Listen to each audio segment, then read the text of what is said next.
Hello friends, welcome to little desire channel. இன்றைக்கி நம்மளோட சேனலில் 5 வகையான பாரம்பரிய அரிசிகளை வச்சு 5 அரிசி பொடி எப்படி தயார் பண்ணலாம் அப்படிங்கிறத பார்க்கலாம். இந்த 5 அரிசி பொடியை வச்சு நம்ம நிறைய விதமான ரெசிபிஸ் செய்யலாம். கஞ்சி, புட்டு, பாயசம், லட்டு இந்த மாதிரி நிறைய ரெசிபிஸ் செய்யலாம். இந்த 5 அரிசி பொடி செய்ய நான் 5 வகையான பாரம்பரிய அரிசிகள் எடுத்திருக்கேன். மாப்பிள்ளை சம்பா, குடவாளை, பூங்கார், காட்டியானம், கருப்பு கவுனி இது எல்லாத்துலேயும் அரை கிலோ எடுத்திருக்கேன். மொத்தமாக ஒரு 2.5 கிலோ அரிசியை ஒரு அகலமான பாத்திரத்தில் சேர்த்துக்கிறேன். நம்ம இதே அரிசியில் தான் செய்யணுங்கிறது இல்லை, நமக்கு கிடைக்கிற அரிசியை வச்சு நம்ம இதே போல் செஞ்சு வச்சுக்கலாம். எல்லா அரிசியும் சேர்த்ததும் இதை ஒரு 3லேருந்து 4 வாட்டி நல்லா வாஷ் பண்ணி எடுத்துக்கலாம். இந்த அரிசியை 4 மணி நேரத்துக்கு நல்லா ஊற விடலாம். 4 மணி நேரம் நல்லா ஊறினதும் இதை தண்ணி இல்லாமல் நல்லா வடித்து எடுத்துக்கலாம். ஊறின தண்ணியை வேஸ்ட் பண்ணாமல் செடிகள் இருந்தால் செடிகளுக்கு ஊற்றிடலாம். இது கொஞ்சம் பெரிய ப்ராசஸ் தான், ஆனால் இதை நம்ம செஞ்சு வச்சிட்டோம்னா 1லேருந்து 2 மாதத்துக்கு நிறைய சத்தான ரெசிபிஸ் செய்யலாம். தண்ணி இல்லாமல் நல்லா வடித்த அரிசியை ஒரு சுத்தமான காட்டன் கிளாத் மேலே நல்லா பரப்பி விட்டுக்கிறேன்.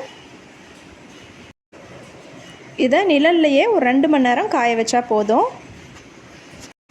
ஃபேன் காற்று படுற மாதிரி இடத்துல வச்சுட்டா நமக்கு சீக்கிரமாகவே உலர்ந்து வந்துடும். இதில் நம்ம 5 வகையான அரிசி யூஸ் பண்ணியிருக்கிறதுனால ஒவ்வொரு அரிசிக்கும் ஒவ்வொரு பெனிஃபிட்ஸ் இருக்குது. இந்த பொடியை யூஸ் பண்ணி வாரத்தில் ஒரு 2-3 நாள் நம்ம கஞ்சியாவோ இல்லை வேறு ரெசிபீஸாவோ செஞ்சு சாப்பிடும்போது இதில் இருக்க அத்தனை ஹெல்த் பெனிஃபிட்ஸும் நமக்கு கிடைக்கும்.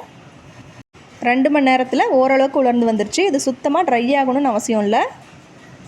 இந்த அரிசியை கொஞ்சம் கொஞ்சமாக கடாயில் சேர்த்து நம்ம நல்லா வறுத்து எடுத்துக்க போகிறோம். மீடியமுக்கும் ஹைக்கும் மாற்றி மாற்றி வச்சு கொஞ்சம் பொறுமையாக தாங்க வறுக்கணும்.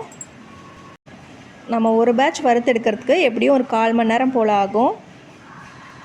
நான் 2 சைடும் கடாய் வச்சு கொஞ்சம் கொஞ்சமாக சேர்த்து வறுத்து எடுத்துட்டேன்.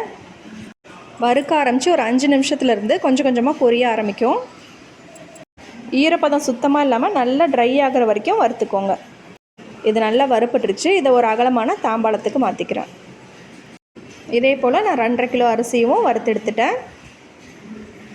நம்ம வறுத்து வச்சுருக்க அரிசி கொஞ்சம் கூட சூடு இல்லாத அளவுக்கு நல்லா ஆறட்டும். அரிசி நல்லா ஆறினதும் இதை நம்ம ரைஸ் மில்லில் கொடுத்தும் அரைச்சிக்கலாம், இல்லைனா மிக்சியில் கொஞ்சம் கொஞ்சமாக சேர்த்தும் அரைச்சிக்கலாம். நான் இன்றைக்கி மிக்சியில் தான் அரைக்க போகிறேன். ரொம்ப நைஸாக இல்லாமல் ஓரளவுக்கு பிறுபிறுன்னு இருக்கிற அளவுக்கு நான் அரைச்சிக்கிட்டேன். அந்த மாதிரி அரைக்கும்போது நமக்கு கஞ்சிக்கு, புட்டுக்கெலாம் ரொம்பவே நல்லாயிருக்கும். லட்டு செய்கிற மாதிரி இருந்தால் நல்லா நைஸாக அரைச்சிக்கலாம். அரைச்ச மாவை ஒரு பெரிய தட்டில் சேர்த்து நல்லா ஆற விட்டுடலாம். இந்த 5 அரிசி பொடி நல்லா ஆறினதும் ஒரு ஏர்டைட் கண்டெய்னர்லேயோ இல்லை நல்லா டைட்டாக மூடுற மாதிரி ஒரு சில்வர் பாத்திரத்துலேயோ போட்டு மூடி வச்சுக்கலாம். இந்த 5 அரிசி பொடியை வீட்லேயே நீங்களும் செஞ்சு நிறைய ரெசிபிஸ் செஞ்சு பாருங்கள். இந்த வீடியோ உங்களுக்கு யூஸ்ஃபுல்லாக இருந்தால் வீடியோக்கு ஒரு லைக் கொடுத்துட்டு சேனலை சப்ஸ்கிரைப் பண்ணிக்கோங்க. Thanks for watching. Have a good day.